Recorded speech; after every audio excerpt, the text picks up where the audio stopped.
ดีพ่อแม่พี่น้องป้องปรายเบิดซุคนเนาะ FC ทั้งช่องบ่ภูมิเนาะก็มาตามแนวทางหวยลาวคือเก่าเนาะพี่น้องเนาะหวยบ้ายังพี่น้องออกตัวเก่าพี่น้อง9559อยู่นี่ล่ะบ่ไปทางใดเลยเนาะพี่น้อง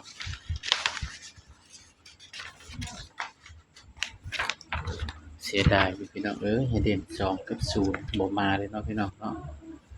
ก็ถือว่าหลุดเนาะพี่น้องเนาะเสียดายพี่น้องออกตัวเก่าพี่น้องเนาะ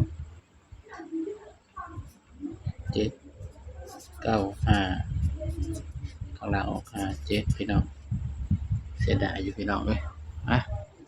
ตัวเลขก็มีเข้ามีหลุดเนาะพี่น้องเนาะเสียดายอยู่พี่น้องเสียดายที่ว่าบ่ภูมิสรุปให้แต่บ่ได้เอามาลงเนาะ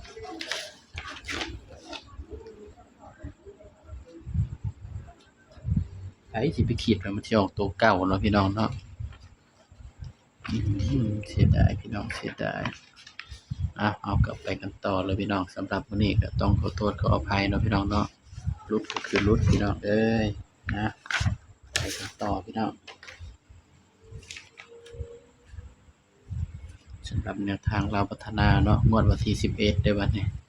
งวดสุดท้ายเนาะพี่น้องเนาะสำหรับอาทิตย์นี้เนาะเพราะว่าอาทิตย์หน้านี่ก็หวยลาวหยุดเนาะพี่น้อง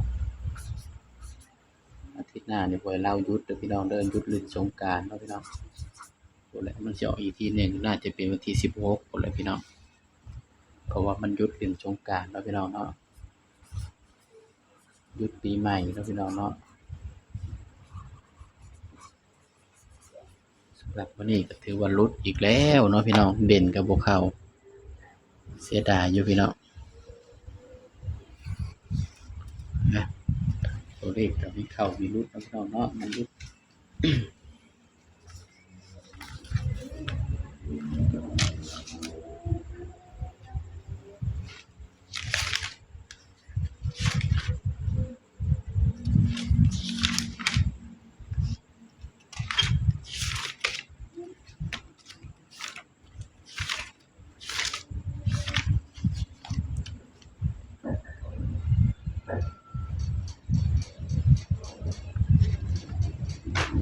ก็ไปกันต่อพี่น้องสำหรับตัวเด่นเนาะวัดชุกเด้อพี่น้องเด่นชุกเนาะเด่นที่4กับ6เด้อพี่น้องเด้อในวัดชุกเนาะเด่น4กับ6มาเบิ่งนำกันเนาะเด่น4กับ6เนาะพี่น้องเนาะ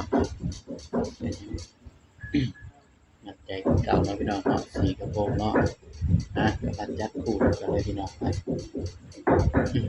คู่ไปเนาะพี่น้อง6 2 4เสียดายอยู่พี่น้อง43 45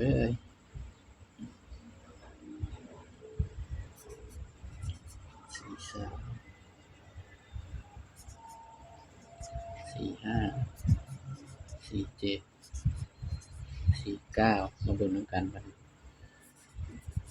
65 67 9นี่เด้อพี่น้องสำหรับงวดวันศุกร์เนาะพี่น้องเนาะสิเด่นที่6เด้อพี่น้องย้ำว่าตัวเลขกับเพียงแนวทางเนาะพี่น้องเนาะมีเข้าเลยกับมีหลุดพี่น้อง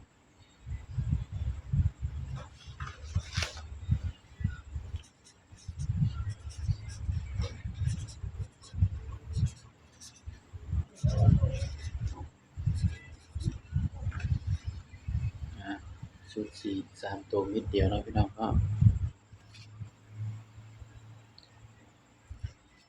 บางเทื่อที่บ่ภูมิให้เด่นอาจสิเป็นเด่น4ก็ได้เด้อพี่น้องเด้อนี่ก็เป็นแนวทางเนาะพี่น้องเนาะ3ตัวนิดเดียวพี่น้องสุดตัวเด่น846เนาะนี่คือชุด3ตัวนี่สำหรับคลิปนี้เนาะก็ฝากพี่น้องกดไลค์กดแชร์กดติดตามให้ด้วยพี่น้องเด้อสำหรับวันนี้ก็หลุดเนาะพี่น้องเนาะสำหรับคลิปนี้ก็ฝากเพียงเท่านี้เนาะพี่น้องเดี๋ยวจะมาพบกันคลิปหน้าเนาะพี่น้องเนาะสบายดีค่ะ